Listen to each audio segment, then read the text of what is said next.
Welcome to the launch of Polly Samson's new novel, A Theatre for Dreamers, which is out today.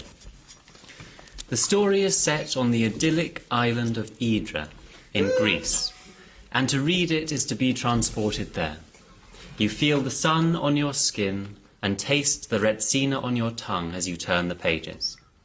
As Leonard Cohen, one of Hydra's most famous residents and a character in this book, said, "The materials are very beautiful.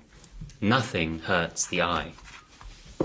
In 1960, the year in which A Theatre for Dreamers is set, an unstable circle of artists, writers, and musicians had settled on Hydra.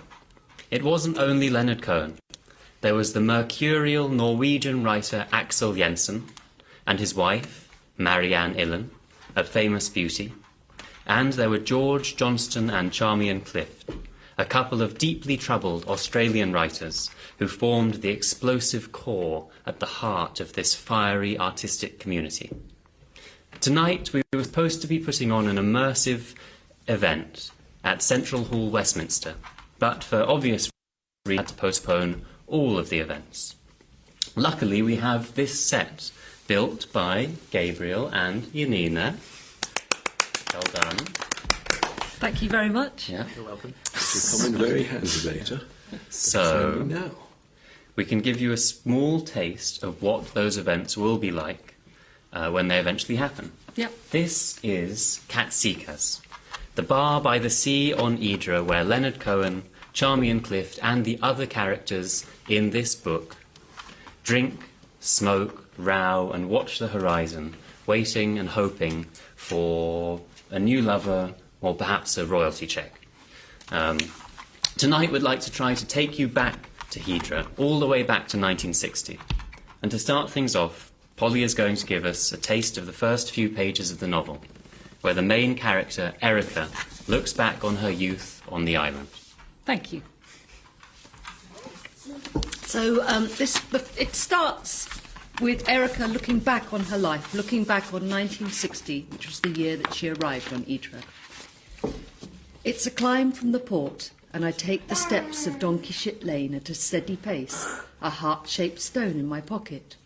I walk alone, and though there's no one to witness, I resist the urge to stop and rest at the standing posts after the steepest part. I watch my step, as stumbles can so easily become falls. Oh, sorry, never work with children or animals. A thought that disgusts the gazelle still living within my stiffening body. The marble slabs shine from centuries of use. The light is pure. Even on a morning gloomy as this, with the sky low enough to blot out the mainland and clouds crowding in on the harbour, these whitewashed streets dazzle. Two young lads skip arm in arm down the steps towards me. I'm as anonymous as a shepherd or a muleteer in Dinos's ancient tweed jacket, my hands bulging its pockets, my boots comfortably laced. The lines on my face have been deepened by these years in the sun, and my hair hasn't seen dye or even the hairdresser's scissors for who knows how long, but so what? It's off my face in a loose tail, the way I've always done it. I'm still here, a little bruised, a little dented, but remarkably, the girl who first set foot on this island almost 60 years ago remains. I suspect only those who knew me then can see through the thickening patina, and it breaks my heart how rapidly the crowd of seers is diminishing. The call about Leonard came last night. I sat quietly for a while, listened to the owls.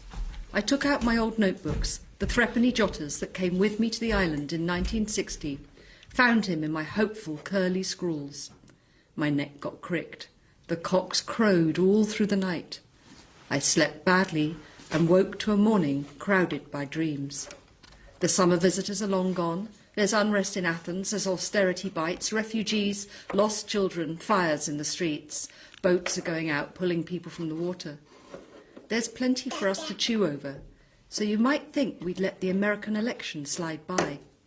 But at the port this morning, as I idled with my one good bitter espresso of the day, watching the mules being led away from the boats with their cargoes, the news of the new president found me. It slithered from the water with the morning pages and spread rapidly like a stench along the agora. There were horrified groans even from the donkeys, disbelieving splutters from every table, passer-by and boat. For a moment, it was a comfort to think that at least Leonard has been spared this.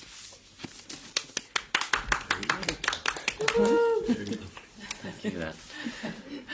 So we'll be doing a Q&A in a few minutes. So if anyone watching has any questions, get them in now and make sure to let us know where you're watching from. One of the things that happened on Ydre in 1960 was that a relatively unknown Canadian poet called Leonard Cohen gave his very first musical performance. So here's one of the songs that he wrote, inspired by his time on the island. Like a bird on the wire, like a drunk in a midnight choir, I have tried in my way to be free. Like a worm on a hook, like a knife in some old-fashioned book, I have saved all my ribbons for thee.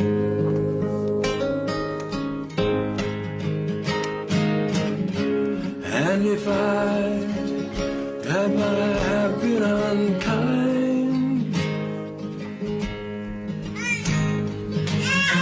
I hope that you can just let it go by.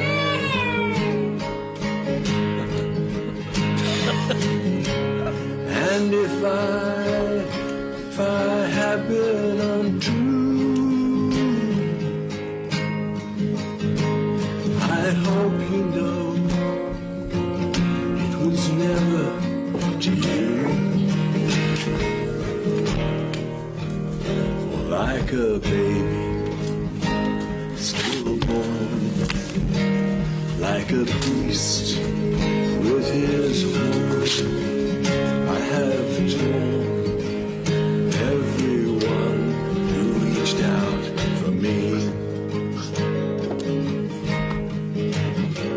But I swear by this song, by all that I have done wrong,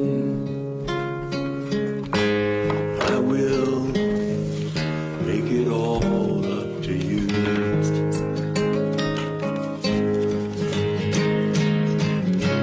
I saw a beggar leaning on his wooden cross.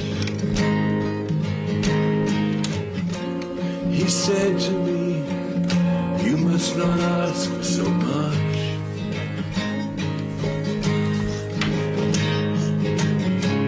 And a pretty woman lying a darkened door, she cried to me, hey, why not ask for more? Like a bird on the wire, like a drunk in a midnight choir, I have tried in my way to be free.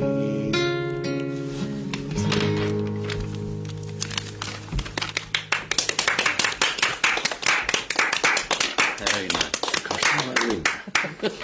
Thank you, Alinka, for the accompaniment. So we've had a few questions that have come in before, and then we're going to have some of the questions that have been coming in on Facebook Live as well. So the first question comes from Kelsey J. Edwards, and she asks, when you first came to Ydre, had you intended writing a book that would feature the island and some of its more colourful characters? And once you got started, did you draw inspiration from the personalities living on the island today for your characters? The first time I went to Ypres, I had no intention of writing a book about anyone there. I just thought we'd go and have a nice holiday, all of us. And then, while I was there, I came across a memoir by Charmian Clift, which was published in 1959, and was about her first year on the island. And I became absolutely fascinated by her. And what I hadn't realised when we'd gone for that week was that it was the island that Leonard Cohen had a house on. Even though I was a massive Leonard Cohen house, somehow that had passed me by. And in fact, Ypres is it's such a sort of great place because they don't make a huge thing about Leonard Cohen being there. If you go to Ypres, you wouldn't particularly know that that's where he'd had his house. And the next thing I discovered was this connection between Charmian Clift and George Johnston and Leonard Cohen. And so it kind of became like a labyrinth, and I became so fascinated by them. Very shortly afterwards, I knew that I did want to do something. Mm-hmm. We've got a question from Horace on Twitter. Hello, Horace. Horace asks, and it's obviously been a huge thing, this book. It's taken years. Yeah. Did it energise you or exhaust you? Oh, gosh, both, probably. I think there were times when the research, because that so many of the people who were there were writers, and writers write, and they write about each other, and they write about themselves, and a lot of them have academic libraries where all their papers and their diaries are stored, and then there are biographies of them. And so the more I researched the people who were actually there in 1960, and because I'm quite a completist, I did want to know about every person who was in that bohemian community. The more research I did, the more research there was to do. But actually, David joined me in the research because we do seem to have this habit of doing everything together. So, I don't know, were you exhausted or energised by it? I've never asked you. I was exhausted at times, but it was just such fun, though. I mean, Yeah. you know what I am, a bit obsessive about things. I Yeah. do like to Yeah. delve deeply into the internet and to other stuff. Yeah, it has given us a sort of very deep connection with the place, I think, because there were times when going there in the present, it was very odd that it wasn't 1960. It hasn't changed that No, it much, hasn't. it has to be said. No. I mean, it's still a beautiful, beautiful place, and everything is virtually the same. Yeah, they have more electricity and they have water that comes out of their taps. I don't mind that. It's not. Flushing booze. Georgios on Facebook wants to know about this place, Katsikas. Tell us about this place and, of course, about your book heroes meeting there. Thank you very much, says Georgios. Thank you, Georgios. Well, Katsikas, which is still there. Same family own it. It's now called Rolio. Rolio? Is that how you- Rolli. And we still have breakfast there when we go there, as the foreign community did in 1960, and before that it's a sort of waterfront cafe. In 1960 it was also the main grocery store, and there was a sort of charcoal barbecue in the back in the winter where they would all gather, and I mean it sounds so romantic, they would just all gather around these sort of charcoal braziers, and Sophia Katsikas would cook whatever had been brought in by the boats, octopus, which actually I don't approve of, but fish and they would just gather and drink the local wine and have a really, really good time. I really liked the sounds of the winters in those days. On Twitter, Football for Life Liverpool, hello Football for Life Liverpool, I wonder who he supports. says, do you ever find yourself drifting into writing a song when writing a book? Well, the thing that David was playing at the beginning is actually a song which was going to be premiered, really, this week, which is called Yes, I Have Ghosts. And that song was written out of a line that is in the book that then became a lyric and a song. So, yes, I suppose the answer is yes. So we've got prepared in these circumstances to be able to let's take a couple do it justice. of live questions now. Paul Cheeseman, hello Paul Cheeseman, says, do you all live together at present? Which I suppose is a question about coronavirus, really. Yeah, well, we How don't are normally all live. We don't here? normally live together. Yeah. I mean, it's a huge luxury that we are all together. And my heart goes out to anyone who doesn't want to be alone and is alone in these circumstances. This one's keeping us all very cheerful. So, yeah, I mean, here we all are. Yeah. So let's go back to another question. Hello, Joe Gilmour. And Ishtar, happy birthday. This is a question for you and David from Wayne Rambo. Hello, Wayne Rambo. Hi, says Wayne, Polly and David. You have both worked together on books and albums over the years, but do you ever argue about things? If you do, how do you decide who's best? You can ask Oh, we spin the knife. You don't go through life without arguments. Of course there are We don't arguments. argue. What are you talking about? See? QED. But artistically, I don't think we really argue that much. I mean, Polly's writing a book. I may throw my oar in on occasion, but obviously I defer to her, and she would usually, on a musical basis, defer to me. Not on a lyrical one, of course, but yeah, it's not so difficult. We make it all work. It's a fantastic privilege to be able to work with someone who writes as well as Polly does. Polly, aka my mum, this is a question for you. Michal Adamovitz asks, what song or poem of Leonard Cohen's do you love the most? Oh, God, it'd be impossible to come up with one. There's so many. I mean, tonight I was listening to This Smoky Life and I just thought, oh, this is my favourite. It really sort of gets me in the heart. But, you know, Go No More A-Roving, which is actually from a Byron poem. I really love it. Came So Far for Beauty. I actually really like a lot of the work on the very unpopular Phil Spector album because it just feels so sort of honest and true often. And poems, I love Days of Kindness. I love... so many, just so many. I like the late albums, I like the early albums, I like the middle albums, I like all the poetry. Have different favourites all the time. Yeah, it changes all the time. David, do you have a favourite? Same as you. I mean, I change. I love Going Home. Yeah. At the moment is one of my favourites. I mean, years ago, Hallelujah was one of my favourites, but I can't really bother to listen to it now. It's been so overdone. Yeah. So I've got a few more questions coming in live. Let's see. A question from Louise Allen Jones. Charlie, are you only reading questions from people with very interesting names? No comment. Giuseppe Sesta Wood says... Oh, no, Giuseppe Sesta says, would On an Island be the ideal soundtrack for this book? Is there any common trait between the book and the album? Oh. No. That's that one answer. There is. There's an island. There's an island. With islands. Good. Thank you for that question. Kai Hall says, hi Kai, what was the most amazing thing you found out about the characters when you researched, open brackets, really deeply closed brackets, from Kai, who elaborates that he's half German and half American? The most amazing thing. Oh, God, crikey. I guess amazing doesn't have to be good. It could be shocking. I can't think of one thing. There were so many things. There was a huge amount of serendipity. So one of the most amazing things was, I was trying to track down the real people, and thank you if any of them are listening. I interviewed a lot of the children of the people who were there in 1960, who were just all wonderful with finding bits of diary and photographs and information.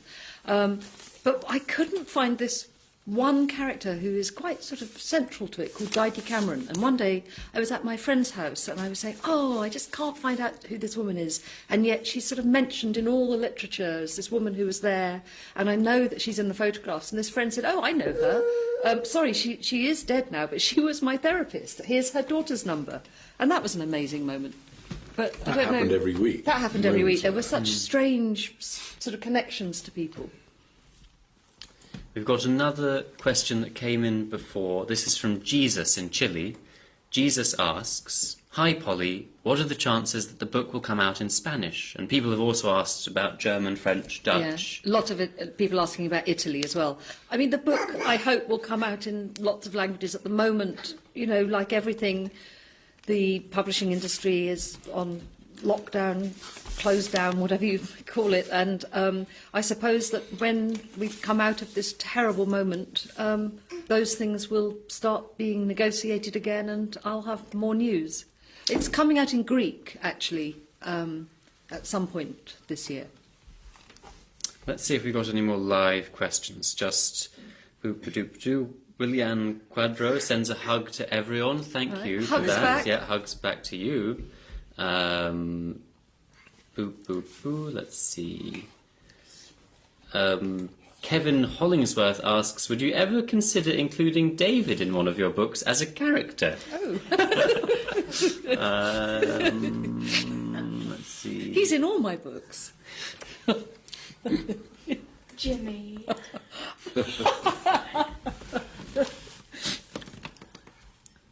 Any more live questions? Come on, keep the questions coming in, please. Mohammed Magdi, UAE, says, "Hi Polly, would you describe the book in 3 words?" Thanks. How can you describe the book in 3 words? I can't describe my own work. No, I can't. A lot of people are asking who this baby is. No idea. She just wandered in. She just arrived. Never met her before. People are asking who we are, actually. Okay, so let's introduce everybody. So this lovely baby is Olga and Yanina, Who is her mother? who is her mother and was And is half our of the daughter-in-law. and is our daughter-in-law, and with Gabriel, our younger son, made this amazing set. And this is Charlie Hi. and Polly and David and Romany, our daughter. So this is the grandchild. And this is the This is grandchild. yeah. And that is, I don't know if you can see him snoozing. He's not in picture Is he at the not? moment, I don't Babunia. Boojum, come here. Oi, come here. This, Come here, good dog. this is Babunia, who has lived with us for a year and is a little bit shy because he was very, very badly treated before we got him. So I wasn't laughing at you, Babunia, I was laughing at one of the questions. So let's see if we've got any new questions coming in. Yes, so Tegan Stewart asks, is the wonderful backdrop behind inspired by a particular building on the island? I believe I covered this in my introduction, And Polly's Tegan, and you also were not covered it. listening.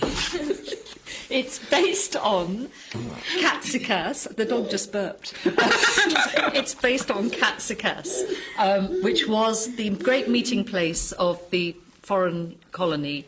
And they used to sit here and wait for the boat to come in. There was one boat a day which would bring exciting new people if there were exciting new people to arrive. They were, being on a small island, which is 5 miles long, they were pretty much marooned a lot of the time. And it would also bring in news from the outside world.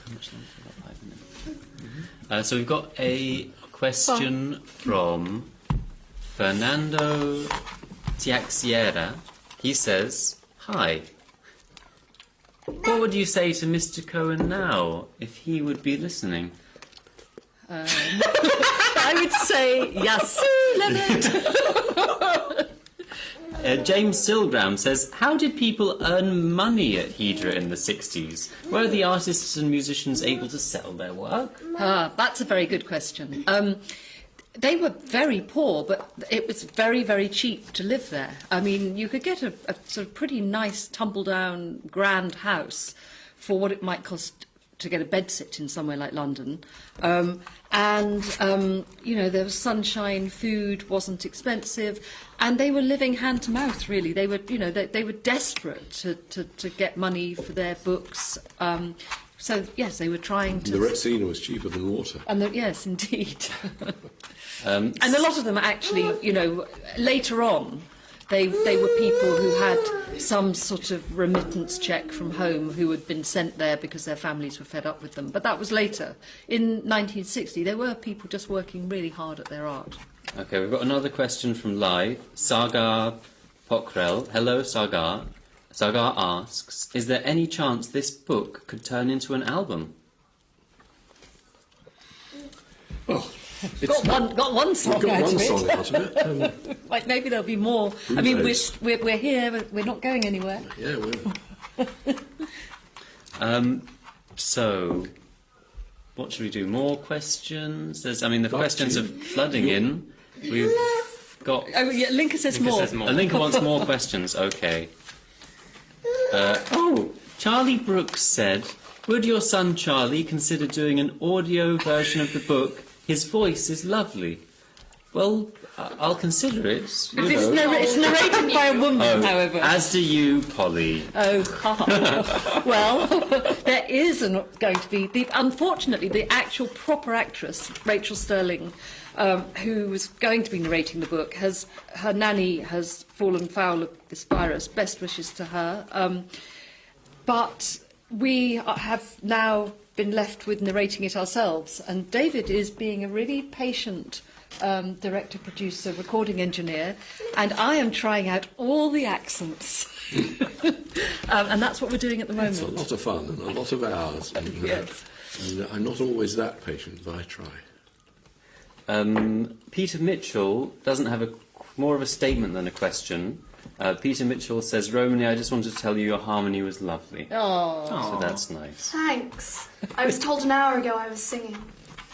So Fabiana Hey, she can Privitera. Yay! Well done. Good evening, says David Chesham. Did Mr. Cohen's family assist you while you wrote the book? We had a little bit of assistance from his lawyer when we wanted to get some permissions. I did run into Adam, actually, when I finished the book on Idra, and I thought I'd slipped in time. I was alone, and he was having a cup of coffee, and I looked across, and I thought, oh my God, I've actually fallen into my book, because he looked so like Leonard. And it took me more than a second to work out that I hadn't slipped in time, that actually it was the present, and it was Adam. And then we did sort of chat, but I just felt too shy to let him know what I'd just written, so I don't know. Yes, maybe I should send him a copy. Carry on with the questions. Some more music. Play another song. Should we have... Okay, but if we have another song, that means there's no more questions. And that's the end of the show. Oh, we'll come back next week. Says, I'm quite enjoying this. It's... Another song, another question. Okay, let's have one more question. Whoever gets the next question in on the Facebook Live gets to ask the question. Hey, Charlie, do you feel of being part of a Pink Floyd album? Sorry, no. Next question. Oops, sorry. David, you are the most favourite guitarist of all time. That's not a question. Shall we stick to questions? Questions for Romany. Will you make a duet with your father? No. No. Oh, go on. You're not going anywhere else. You might as well. She's learning the harp and doing beautifully, and so she might play a little bit of harp. Here, we've got a question. What kind of dog is that? Oh, it's a really special, wonderful dog. It's a Bitzer. It's a special, wonderful dog. Bitzer. So ends the questions round. And now, a final song. Okay, another song, Yeah? another favourite. Yeah? Another one from Idra. Come over to the window, my little darling. I'd like to try to read your palm. I used to think that I was some kind of gypsy boy. Before I let you take me home. So long, Marianne. It's time that we began to laugh and cry and cry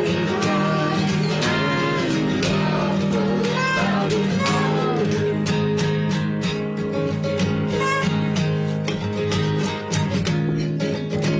We met when we were almost young.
just wanna climb this whole mountainside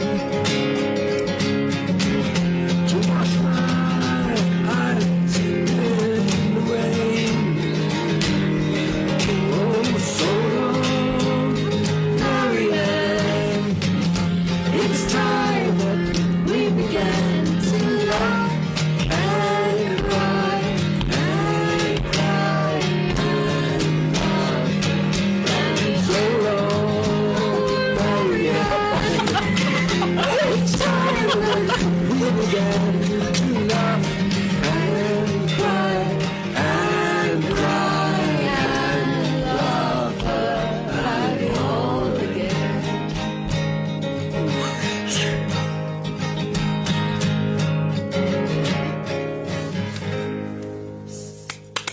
Thank you, Romany. Thank Well, you, David. great.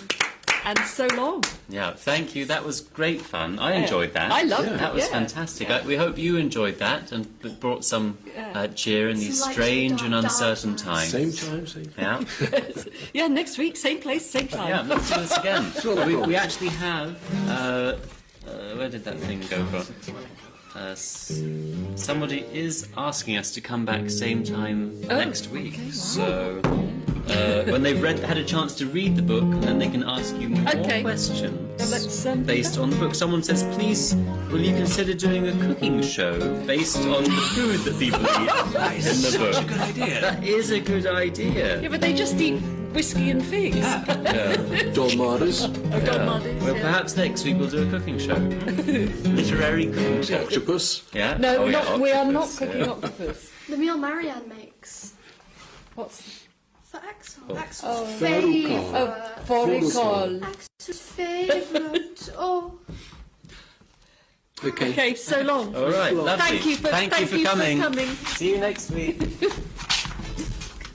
Good boy, brother.